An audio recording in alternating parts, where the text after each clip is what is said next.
In today's video, we're going to see what 15 minutes of creative practice each day can do for your basket weaving projects.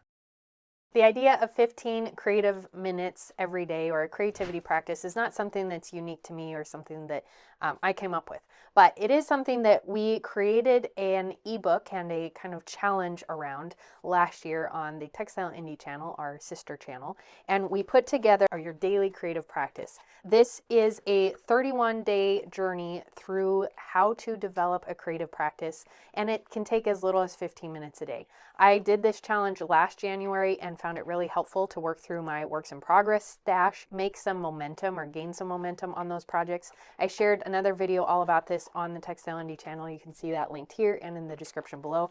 If you want access to the Daily Creative Challenge ebook, you can find a link to this in the description below. It walks you through the process of what a daily creative practice is, how to practically apply a daily creative practice into your day, and some ways to use that time so that you start making momentum on your creative projects and start gaining more creativity, because the more you use your creativity, the more creativity you develop. So I'll find a link to this in the description below if you're interested in a step-by-step process in developing a daily 15-minute creative practice. In today's video, I wanted to challenge myself to share my 15-minute creative practice with you. I'm going to set a kitchen timer for 15 minutes, and I've pulled out one of my whips. This is a basket that I started during a class and then never came back to. This looks like I meant it to be a cat's head because I have the little feet here, so I'm going to develop that, continue a cat's head, and then make it probably up until I run out of the stakes. I also went through my color stash and picked out some dyed reed. I chose the colors that I wanted to incorporate into my basket, but I only have a short bit of this black, which I want to use because it's a high contrast. It looks nice between the colors and it adds some different tonal mix to what I already have. So I'm going to use my RIT dye to dye another batch of 1/4 inch flat reed. So I have the natural here, and I've started my bath, my dye bath, with a 1/2 cup of salt. I'm going to use about 30 feet of reed and probably a teaspoon of RIT dye, maybe go a little bit higher because I do want it to be a really bold, rich black that's very saturated. One color theory thing that you can use when you're picking out colors for your baskets is take a photo of the colors that you've chosen and then turn that photo to black and white. You can do this on your phone or in a photo editor. Turn it to black and white and see if you get a variegation of tones in your colors. So the black shows up very black in the black and white photo. Some of these other colors are more of a dark gray. Most of them are kind of light gray and don't show up quite as dramatically. So a good rule of thumb is to try to get a dark, a medium, and a light color tone in your color choices so that you have 3 different color tones, 3 different colors. Even if you have multiple colors, trying to fit that 3 color tone so that you have a light, a medium, and a dark. All of these middle colors will be my midtones. I'll have the black as my dark and then the natural as my light, and that will get me the 3 tonal range, and then I can play around with all of these different colors. If you work in 3s using the light, medium, dark, and also choose 3 colors or 3 color categories. So for instance, I'm using the black and I have these 2 different pinks, but they're very similar, and then these 2 greens which tonally show up in my black and white image, very similar kind of tone. And they are slightly different greens, but they're still in the green category. So I'm thinking of them as my black, my pinks, and my greens. And then I'll have the natural in there as well to get that light tone. If you want a tutorial on how to dye your own reed with RIT dye, I have a full tutorial on the channel on how to do that. You can find that in the little eye up here. Or below the video, there's a little more section. Click on that more and it will show you the description. I have the video linked in there as well. While my black reed is dyeing, I am going to start this project. When working with dyed reed, there are a few tips to consider when you are weaving. I have a video all about this up here, so if you want the in-depth on how to weave with dyed reed, go ahead and check that out there. I'm going to come up with a pattern to play around with, and the first thing I need to do, setting these aside, is get my basket damp. Anytime you revisit a project, you always want to make sure you get your project damp again so that you're not working with dried reed. So I'm going to dunk this in my water bin. And I also have a spray bottle handy to spray the stakes down. And I'm going to start my timer and start to weave. So the first thing here is getting this set up. When you weave a cat's head, you want to weave from the outside of the basket with the bottom of the basket facing up. This is a little different than other basket projects. This ensures that you can maintain the cat's head feet. I'm going to take this row out here because I only want 3 rows, and then do some adjustments to the rows that I've woven. Put those in place. And now I need to decide on the pattern. So back to the tips on how to use dyed reed. When you use dyed reed, the first thing is to get it wet. You want to make sure you work with it damp like you would any other reed. And another thing is once you get it damp, keep an eye on your water bath, your water bin, to see if there's any dye soaking into the water coming off of the reed. If that happens, you can take a towel and run the length of reed through that towel to kind of wash any loose dye off of that reed, or wipe it off so that it doesn't bleed onto your basket. I'm going to take a piece of each of these colors, put it in my bin so that it's ready to go when I get to it.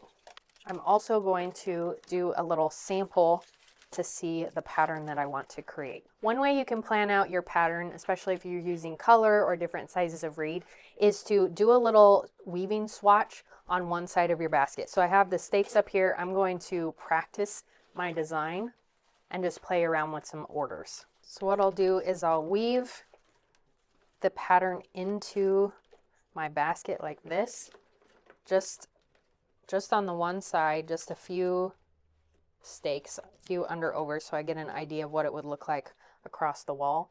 And I do this just to kind of get a feel for what it's going to look like, and play around until I'm happy with how it looks. And do remember that when you get your reed wet, the dye color shifts slightly.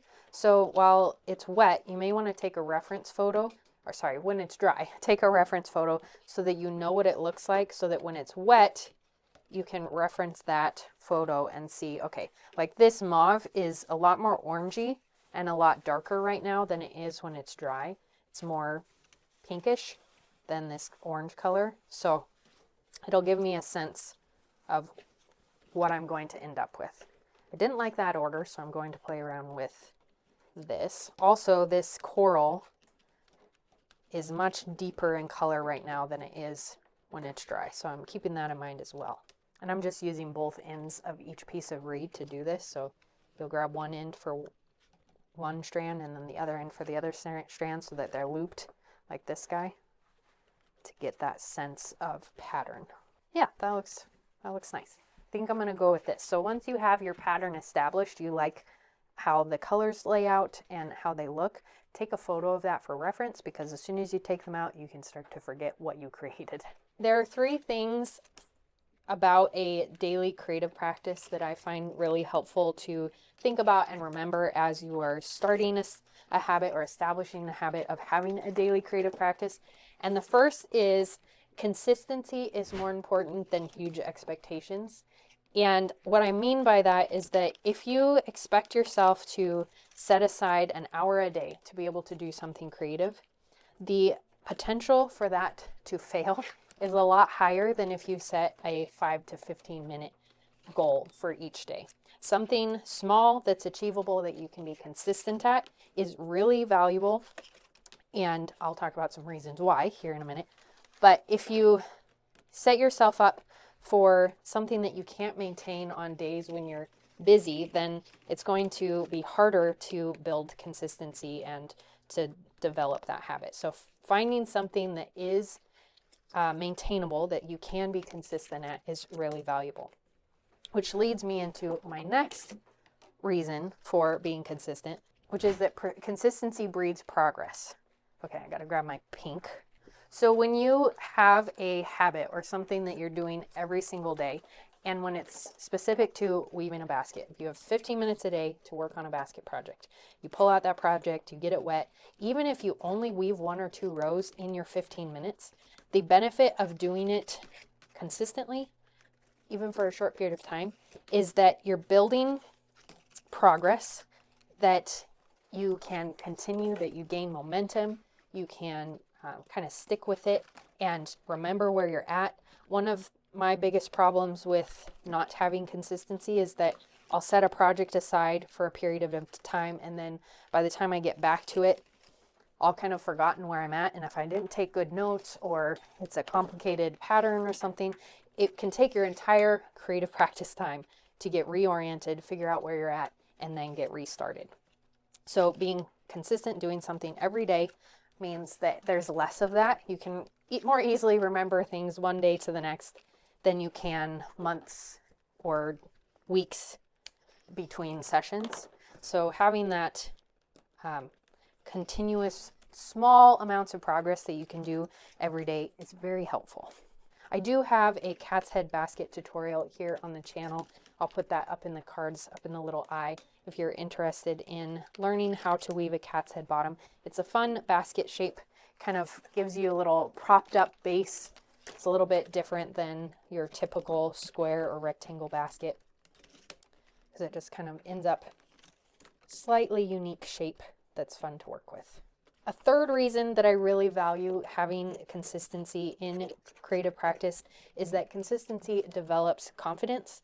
The more often you do something, even for a short period of time, the more easily it comes to you and fits into your brain. So if you do something over and over and over, you're going to get better at it because you have practice.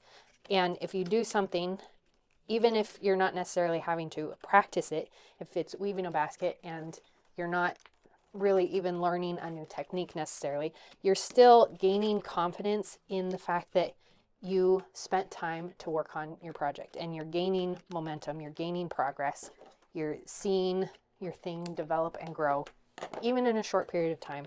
And so you're developing a confidence in your work and in your ability to do something regularly. I'm going to flip this over now. I think I've developed enough of a foot. The key to a cat's head is that you work it from the outside with that base upright until you get these little feet developed so that the base lifts up off of the table and you have those little feet in the corners. And then once those are established and you have that shape developed, then you can flip it and weave it like you normally would a basket from the outside with the base propped up like this. I guess normally is more how usually I weave a basket from the outside. That can be different depending on the basket and depending on the weaver. Okay, I have a natural, a pink, a natural. I'm going to dark green next. All of these colors are dyed with RIT dye, different RIT dyes. Some of them I did a formula. I made a recipe from RIT dyes, combining multiple colors. Some of them are straight out of the bottle. This one is a combination of dark, I think it's forest green and apple green. It's very subtle because I didn't use very much, but it changed the dark green just slightly to make it a little less deep. If you like having a guide or a route to follow, check out the Creativity Challenge ebook, or Your Daily Creative Practice. You can find it linked below, as I mentioned earlier, and it does have a daily reading that you'll read that kind of covers a concept, and then it has some prompts, some questions to think about while you're working, or if you want to do a separate journal session, you can do that as well. But it just kind of helps get you going and get you established. It's a new year, and so it can be a great time to establish new habits or new intentions. I like to try to set up systems that allow me to stick to my habits. I don't have quite enough black to finish this row, so I need to wait until my dye bath is done, and I think it's close, so I'm going to go check. My reed was ready, so I'm going to be able to finish this row of black and have enough to do my second row once I get to that part in the pattern. My 15 minutes of creativity time are up. but I'm feeling pretty inspired now and I do have the time. So I'm going to finish weaving this basket, at least weaving the walls and getting to the rim section before I finish for the day. 3 strategies to systematize your 15 minutes a day so that it actually happens are: 1, choose a time that you can be consistent with. Choose a time of day, either in the morning or evening. It can be as specific as 10:45 a.m. to 11 a.m. or as general as I'm going to do this in the morning with my coffee, or in the evening as I eat dinner. You can choose the time, just make it as specific as possible so that you know you have a block of time in which to do it. The second one is choose a place. If you can set up a space where you set up your project and have that set up throughout the month that you're developing your creative practice, that will be really helpful. You won't be spending your time setting up your space to be able to start your 15 minutes of creative practice. You'll have a space already laid out and ready to go so that you can dive right in. The third is pick a specific project.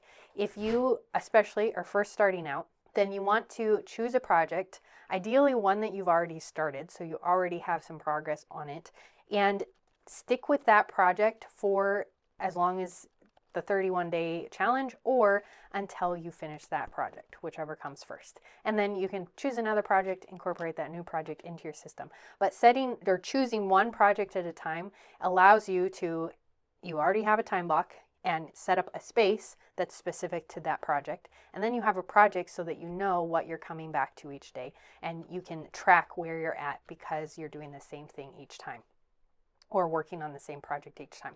Those 3 things, those 3 strategies will help you to maintain your consistency so that you can make it through the 31 days and then have that carry over into your daily life and have it be a habit that you continue on beyond the 31-day challenge. So check the description below to download your daily creative practice ebook that will go through the 31-day process with you. Until next time, check out this video. Happy weaving, and I'll see you later. Bye.